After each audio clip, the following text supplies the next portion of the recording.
আর ধর্ষণের শাস্তি কখনোই পারস্পরিক সম্মতিতে সংঘটিত জিনার শাস্তির মতো নয়। না, ধর্ষণের শাস্তি অনেক বেশি কঠোর, আর এই ঘটনায় তাকে মৃত্যুদণ্ড দেওয়া হয়েছিল। প্রকৃতপক্ষে এর চেয়েও কঠিন শাস্তির কথা আছে, বিশ্বাস করতে পারেন?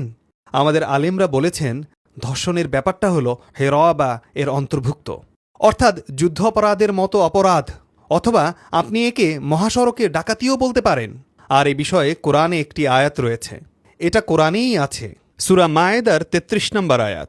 আপনারা চেক করে দেখুন, সেখানে 4টি বিকল্প শাস্তির কথা বলা হয়েছে। আর বহু মুসলিম এটা শুনে বিস্মিত হয়, যদিও এটা কোরআনেই আছে।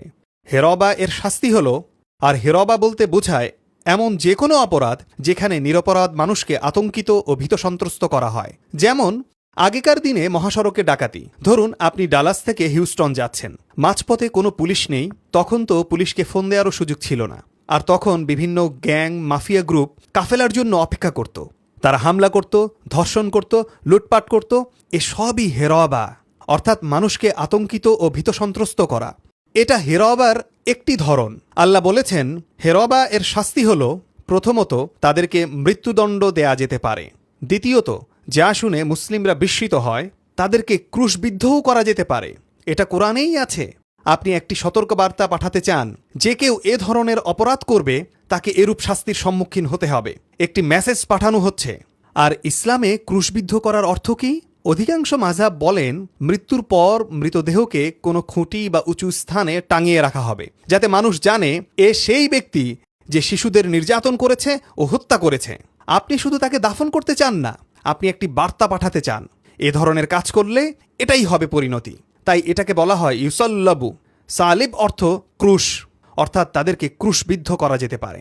আবার সংখ্যালঘু কিছু আলেম এটারও অনুমতি দিয়েছেন যে বিশ্বাস করুন আর নাই করুন, তাদের এমন কিছুর উপর জীবিত অবস্থায় আটকে রাখা হবে যেখানে তারা মারা যাবে, যেমন প্রাচীন ক্রুশবিদ্ধকরণ। তবে এটা সংখ্যালঘু মত। অধিকাংশ আলেম বলেন তাদেরকে আগে মৃত্যুদণ্ড দেয়া হবে, তারপর দেহটিকে টাঙিয়ে রাখা হবে ইবরা হিসাবে, যাতে মানুষ শিক্ষা গ্রহণ করতে পারে এবং বুঝতে পারে আমরা এমন অপরাধ আর কখনো করব না। এটা গেল ইউসাল্লাবু।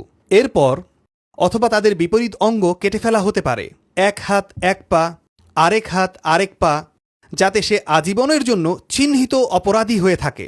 সবাই জানবে এই ব্যক্তি সীমা অতিক্রম করেছে, অত্যন্ত নিকৃষ্ট কাজ করেছে। অথবা তাদেরকে নির্বাসিত করা যেতে পারে, যা কারাবাস বা তার অনুরূপ কোনো শাস্তি হতে পারে। মূল কথা হলো ধর্ষণের শাস্তি কি? শরীয়তে এর জন্য বহু ধরনের শাস্তির ব্যবস্থা রয়েছে, আর তা অপরাধের ভয়াবহতার উপর নির্ভর করে। কিন্তু এটা শুধু তোমাকে 100 বেত্রাঘাত করা হবে এতটুকু নয়। না, ধর্ষণের শাস্তি এর চেয়েও অনেক বেশি কঠোর, আর তা নির্ভর করে অপরাধের মাত্রা এবং বিচারক ও কাজীর বিচারিক বিবেচনার উপর। এর পাশাপাশি আমাদের আলেমরা আরও বলেন, এবং প্রায় সব মাযহাবই একথা বলে, শারীরিক শাস্তির পাশাপাশি একটি আর্থিক শাস্তিও থাকতে হবে, যেমন মৃত্যুদণ্ড বা অন্য শাস্তির পাশাপাশি। অর্থাৎ এই ব্যক্তিকে বাধ্য করা হবে যে একটি উল্লেখযোগ্য অঙ্কের অর্থ প্রদান করতে। সেই অঙ্ক স্থান ও সময় ভেদে ভিন্ন হতে পারে, কিন্তু অবশ্যই একটি আর্থিক ক্ষতিপূরণ ওই নারীকে দেয়া হবে তার প্রতি সংঘটিত অপরাধের কারণে, সেই শাস্তির পাশাপাশি যা অপরাধীর উপর কার্যকর করা হবে।